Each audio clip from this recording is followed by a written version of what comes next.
Assalamualaikum warahmatullahi wabarakatuh. Nah, baik, pada pertemuan kali ini kita akan membahas tentang konsep ilmu ekonomi bab pertama kelas 10. Materi-materi konsep ilmu ekonomi ini yaitu yang pertama ilmu ekonomi, yang kedua motif, prinsip, tindakan ekonomi, yang ketiga masalah utama ekonomi, dan yang keempat macam-macam kebutuhan. Kompetensi dasar yang harus kita capai dalam pertemuan kali ini yaitu 1. Mendeskripsikan konsep ilmu ekonomi, 2. Mengidentifikasi kelangkaan dan biaya peluang dalam memenuhi kebutuhan hidup. Tujuan pembelajaran yaitu 1. Dapat memenuhi pengertian ilmu ekonomi, 2. Dapat mengidentifikasi masalah kelangkaan dan kebutuhan yang tidak terbatas, 3. Dapat memahami konsep pilihan, kebutuhan, dan keinginan, dan skala prioritas. Keempat, dapat memahami kebutuhan dan alat pemuas kebutuhan. 5. Dapat memahami konsep prinsip ekonomi. 6. Dapat memahami konsep motif ekonomi. Dan yang terakhir, dapat menyajikan hasil identifikasi tentang konsep ilmu ekonomi dari berbagai sumber belajar yang relevan. Nah, kita langsung saja pada pokok pembahasan yang pertama, yaitu ilmu ekonomi. Apa sih yang kalian ketahui tentang ekonomi? Ekonomi berasal dari bahasa Yunani, yaitu oikonomi, yang terbagi menjadi dua kata, yaitu oikos yang berarti rumah tangga, dan nomos yang berarti aturan. Nah, ekonomi ini mempunyai arti sempit dan arti luas. Dalam arti sempit, ekonomi artinya aturan rumah tangga. Sedangkan dalam arti luas, ekonomi berkaitan dengan kegiatan manusia. Ekonomi menurut para ahli. Yang pertama, Adam Smith menyatakan bahwa ekonomi merupakan penyelidikan tentang keadaan sebab adanya kekayaan negara. Menurut Richard G. Lipsey, menyatakan bahwa pemanfaatan sumber daya yang langka untuk memenuhi keinginan manusia yang tidak terbatas.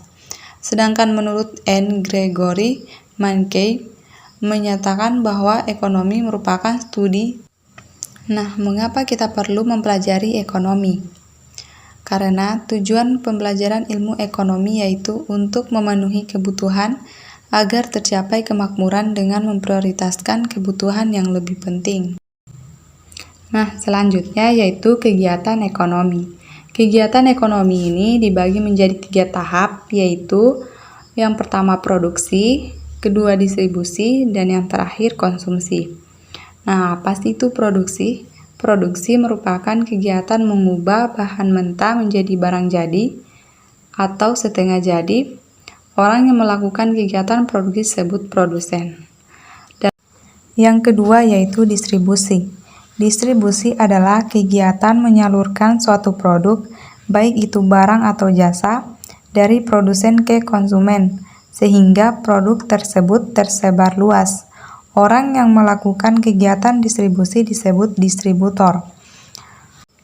Nah, tadi kan produksi yaitu memproduksi barang atau membuat barang yang menambah nilai guna barang. Sekarang distribusi itu menyalurkan barang. Jadi, bagaimana caranya agar hasil produksi tersebut sampai kepada konsumen? Maka dengan distribusi menyalurkan kepada konsumen atau masyarakat sehingga produk yang diproduksi oleh produsen akan sampai kepada konsumen. Nah, yang terakhir yaitu konsumsi. Konsumsi adalah kegiatan mengurangi atau menghabiskan nilai guna suatu barang atau jasa. Orang yang melakukan kegiatan konsumsi disebut konsumen. Tadi telah dijelaskan bahwa produksi yaitu menambah nilai guna suatu barang.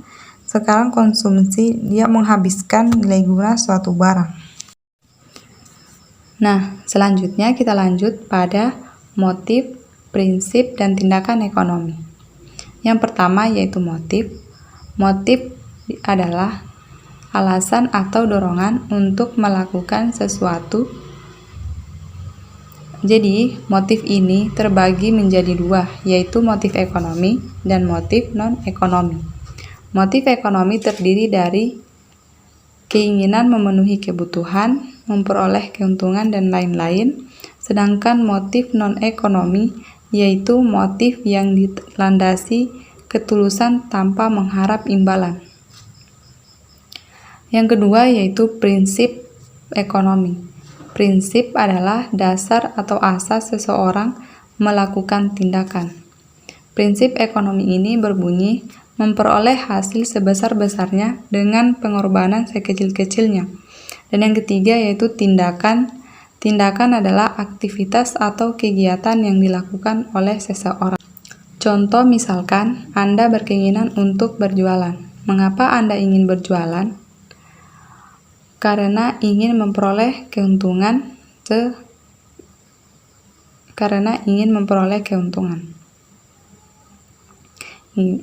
Pernyataan tersebut merupakan motif kealasan. Nah, bagaimana cara Anda memperoleh keuntungan? Yaitu dengan prinsip menerapkan memperoleh hasil sebesar-besarnya dengan pengorbanan sekecil-kecilnya. Contoh, misalkan grosir A menjual satu lusin seharga 25.000, sedangkan grosir B menjual seharga 15.000. Nah, dalam pernyataan ini di mana kita akan memutuskan untuk membeli. Sesuai dengan prinsip ekonomi, maka kita memperoleh hasil sebesar-besarnya dengan pengorbanan sekecil-kecilnya, maka tindakan kita pastinya akan membeli di grosir B. Mengapa? Karena pada grosir B tingkat harga itu lebih rendah dibandingkan dengan grosir A. Nah, selanjutnya yaitu masalah ekonomi. Masalah ekonomi ini yaitu kelangkaan. Kelangkaan ini merupakan kesenjangan antara kebutuhan dan alat pemuas kebutuhan. Inilah yang menimbulkan masalah ekonomi.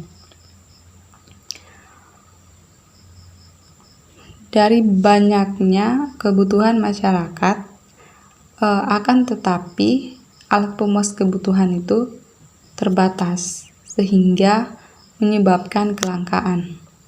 Penyebab kelangkaan yaitu 1. Keterbatasan jumlah benda pemuas kebutuhan. 2. Kerusakan sumber daya alam yang diakibatkan manusia. 3. Keterbatasan manusia untuk mengolah sumber daya. Yang keempat, pertumbuhan manusia lebih cepat dibandingkan kemampuan penyediaan sarana kebutuhan. Yang kelima, bencana alam. Yang keenam, perbedaan letak geografis. Yang ketujuh, pertumbuhan penduduk tidak seimbang. Yang kedelapan, kemampuan untuk memproduksi rendah. Dan yang kesembilan, perkembangan teknologi berjalan lambat. Nah, setelah kita mengetahui masalah kelangkaan dan penyebab kelangkaan, nah bagaimana cara kita mengatasi kelangkaan tersebut?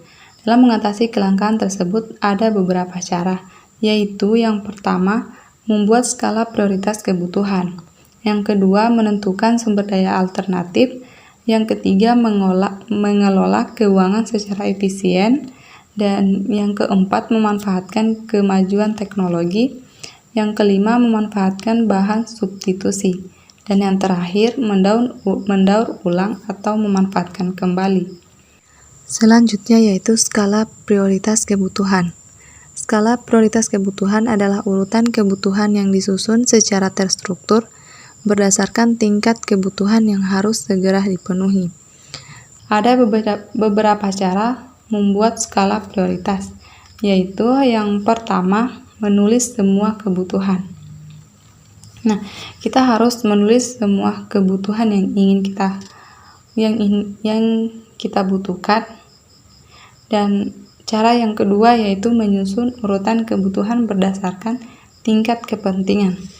Nah, setelah kita menulis semua kebutuhan yang kita ingin penuhi, kita perlu menyusun kebutuhan dari kebutuhan yang penting sampai pada kebutuhan yang tidak terlalu penting. Yang ketiga, yaitu membuat catatan kebutuhan alokasi dana. Yang keempat, memilih kebutuhan yang paling memberi manfaat secara optimal. Yang terakhir, memenuhi semua kebutuhan sesuai daftar yang telah ditentukan.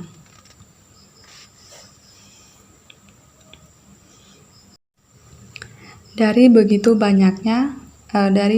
banyak macam kebutuhan yang ingin kita penuhi, kita perlu mengelompokkan atau mengurutkan kebutuhan tersebut dari kebutuhan yang sangat penting dan kebutuhan yang tidak terlalu penting. Nah, menurut intensitasnya, kebutuhan dikelompokkan menjadi 3, yaitu kebutuhan primer, kebutuhan sekunder, dan kebutuhan tersier. Nah, kebutuhan primer merupakan kebutuhan pertama yang harus dipenuhi oleh manusia untuk kelangsungan hidupnya. Jika kebutuhan primer ini tidak terpenuhi, maka kita tidak bisa bertahan hidup. Contoh kebutuhan primer ini yaitu makanan, minuman, pakaian, dan tempat tinggal. Jika misalkan Anda tidak memiliki tempat tinggal, makanan, minuman, pakaian, maka kita pasti tidak bisa bertahan hidup.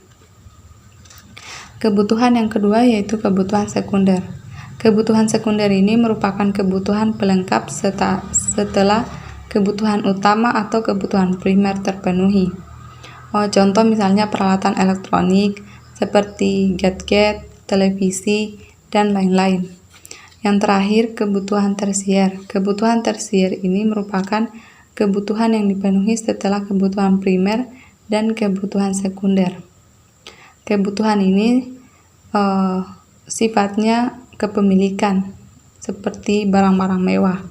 Misalnya, contoh jet pribadi, villa mewah, koleksi mobil sport.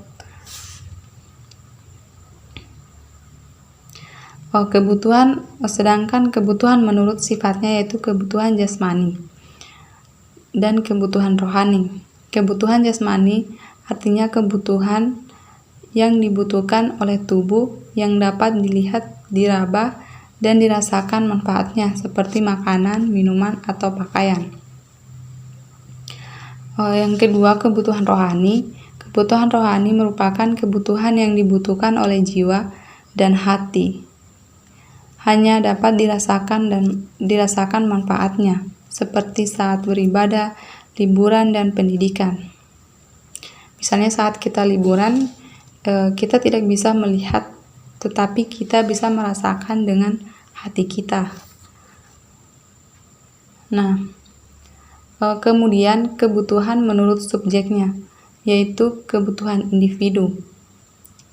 Kebutuhan individu merupakan kebutuhan yang dibutuhkan oleh masing-masing orang dan belum tentu dibutuhkan oleh orang lain. Contohnya seperti stetoskop dibutuhkan oleh dokter. Atau misalnya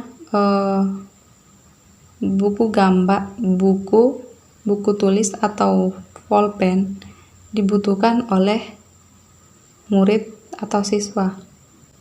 Nah, kebutuhan menurut subjek yang kedua yaitu kebutuhan sosial. Kebutuhan sosial ini merupakan kebutuhan bersama yang dapat dimanfaatkan oleh banyak orang seperti puskesmas, jalan raya, dan sekolah. Nah, pada pertemuan kita kali ini mungkin sampai di sini saja. Sampai bertemu lagi di pertemuan berikutnya. Saya ucapkan terima kasih. Wassalamualaikum warahmatullahi wabarakatuh.